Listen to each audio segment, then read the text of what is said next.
Well, we already had 4 and decided that we wanted another one. And so I had some like gut feeling. I was really nervous. I remember telling my husband I think it was our second appointment, I said, I think that we're going to end up with a C-section, which made absolutely no sense. I had no complications or anything really with my others. There was just kind of a feeling I couldn't shake, but I was like, it must just be stress from life and everything else going on. The kids were excited that they were going to have another sibling. It came time for our 20-week appointment. They did the ultrasound, and I remember looking at it and thinking it looked a little weird, but I was like, oh, it's been a couple years, so I probably just forgot what I'm looking for. And we were telling the ultrasound tech about what the name that we had picked for, which was Martha Ellen, and how that was after family, and whose personality we thought she would have, and who we thought she looked like in the face and stuff, and how we thought she would interact with her siblings. And then after that, we had an immediate follow-up appointment with the doctor, and he didn't wait, he didn't mince words. He just said that our baby didn't have the top of her skull, which we learned after was called Anencephaly, and that she would be unable to survive outside the womb. I couldn't imagine at that point having to bury my child, because I had 4 healthy kids at home.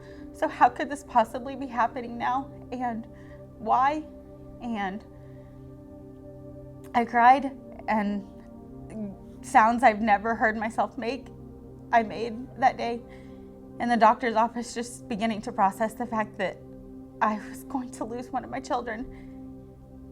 We just started dealing with the grief and started trying to process what it was going to be like. But from that point on, like every kick, every movement, she was talking to me, she was spending time with me, and I talked to her all the time. And I'd always rub my belly and stuff. I spent as much time with her as I could, because I knew already that the days were counting down. So at nights I would pray for another day and for strength to get through the next day. But I didn't ever want to go to sleep, because that meant that day was already gone. And it was one less day that I had with my daughter. We kept getting closer, and finally I contacted On Angel's Wings to set up for maternity pictures. My mother-in-law had found them online when she was trying to learn more about anencephaly and what to expect and stuff. And they were all brave, because they could look it up online and I couldn't. And if I did, I'd look up for a second or two, and then I was done. I couldn't. And so finally one day, when I was brave, I filled out the application. I'm so thankful to have those pictures.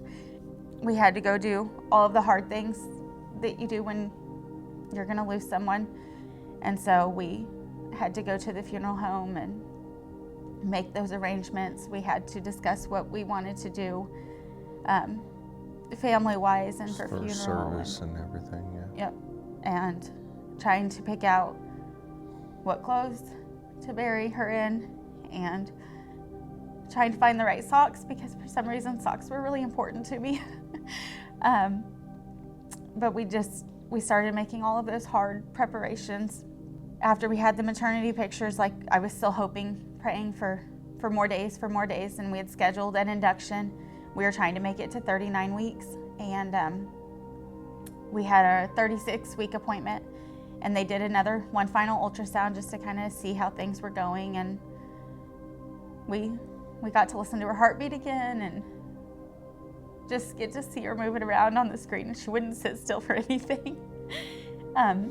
And then we went upstairs, and they told me that my blood pressure was running high, and they wanted us to stay for monitoring. And not long after, they came in, and the doctor said that her heart rate kept dropping off. And they said, we hate to tell you this, but you have to have a baby today.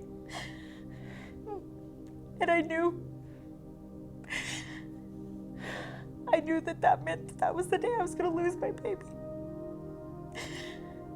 We immediately got in contact with Michelle, and we asked for the same photographer that had done our maternity pictures, because we had already talked to her and spent time with her, so she kind of knew us and we were comfortable with her.